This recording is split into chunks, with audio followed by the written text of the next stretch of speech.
So, how's it going? Yeah, this is a Rise Above Republic shirt.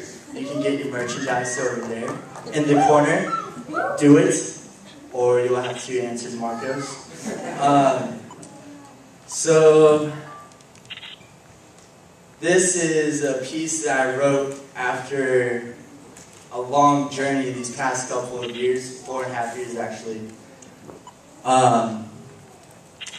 Sitting in a hospital room when I was 15, and a doctor comes in and tells me, what you choose to do every day is going to affect your quality of life. And this won't hold you back from anything if you choose to not let it, other than your dreams that you've worked so hard for your entire life. So, I got that information and was a little bit shocked and spent a week in the hospital learning how to live again. And a few years later, after going through this stuff day to day, taking shots and blood sugar checks because I was diagnosed with type 1 diabetes, I acquired a few scars across my arms and my stomach. And one day, one of my teammates asked me, do your scars bother you? Because I was always pretty open with my teammates and let them ask whatever they wanted to ask me. I didn't have an answer for them. I went home that night and messed up an insulin pump port and started bleeding. And I thought about how that's going to mean another scar. I broke down and I started crying because I knew that meant another scar, but the scars didn't bother me and I didn't know why. That's what bothered me.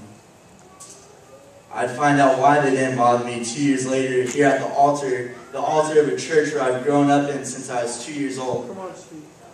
I was up here worshiping and my insulin pump went off, which meant it was time to check my blood sugar again and take more insulin. The thing that kept me from my dreams that I thought I was supposed to do, that God gave me this gift to use His ministry to join the military and touch these guys when they're going through the hardest times. And in that moment, I felt God all around me. I felt His presence, and it's like, your scars don't bother you, they humble me. Because they remind me every day of God's grace, His love, His mercy, His kindness, and that He always has a plan for me. So this piece is called Humbling Scars, and I hope you enjoy it.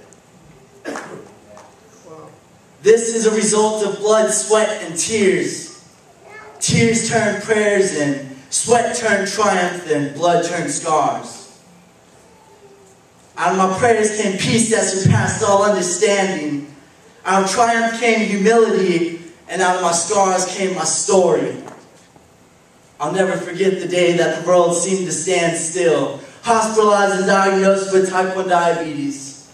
Within a matter of seconds, my dreams were medically ended, and a new journey was about to begin.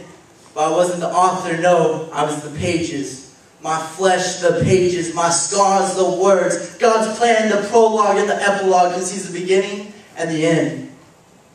I remember crying out to God from my hospital bed, what now? What do I do? Where do I go? And at first I thought all I heard was silence, but really I was experiencing God's gracious patience. And though I was crawling through the valley of the shadow of death, I could feel Him all around me. I was almost to the mountaintop where I'd hear the whisper in the wind, my son, come to me, I'll give you the rest you need.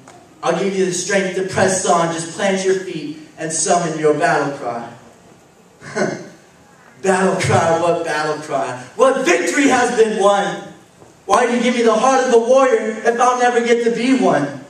He said, but my son, you are one. A warrior created and chosen by me, predestined by me. Your battle cry isn't in the name of victory. It's your declaration of the victory that's to come when you're facing defeat. Besides, the ultimate victory is won the day that my son was stretched out, nailed to the cross, bruised, battered, and bleeding as he took his last breath. Just plant your feet and summon your battle cry. On this journey, I carried hope, a weightless answer to the heaviest of burdens, the burdens of fear and failure.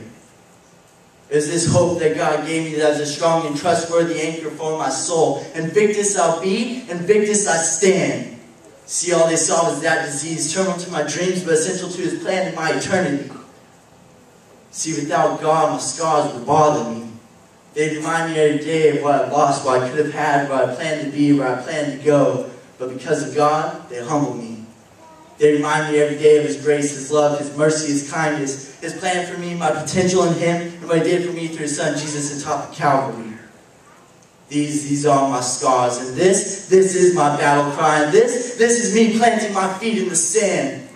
So tonight I ask you, what are your scars? What is your battle cry?